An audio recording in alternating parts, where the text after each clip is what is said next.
కాబట్టి map load అవ్వడానికి కొంచెం టైం తీసుకుంటుంది. అందుకే నేను ఇప్పుడు పాయింట్స్ డేటాని జోన్ వైజ్ లేదా ఏరియా వైజ్ క్లస్టరింగ్ చేయాలని అనుకుంటున్నాను. మరి ఇది ఎలా చేయాలో స్టెప్ బై స్టెప్గా చూద్దాం. ముందుగా మెన్యూ బార్లోకి వెళ్ళి ఫీచర్ లేయర్ పై క్లిక్ చేయండి. ఇప్పుడు అక్కడ కనిపించే అగ్రిగేట్ అనే ఆప్షన్ పై క్లిక్ చేయండి. క్లిక్ చేసిన వెంటనే మన ఇండివిడ్యువల్ పాయింట్స్ అన్ని ఒక క్లస్టర్లా, అంటే ఒకే సింగిల్ పాయింట్లా కనిపిస్తాయి. ఇప్పుడు మనం జూమ్ ఇన్ చేస్తే డేటా డెన్సిటీ ఆధారంగా క్లస్టర్స్ మళ్లీ చేంజ్ అవుతూ ఉంటాయి. అంటే జూమ్ చేయగానే క్లస్టర్స్ విభజించి ఇండివిడ్యువల్గా కనబడతాయి.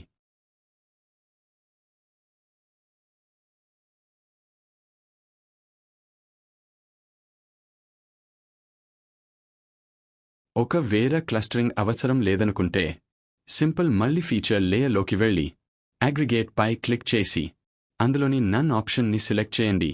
ఇలా చేస్తే క్లస్టరింగ్ ఎఫెక్ట్ తక్షణం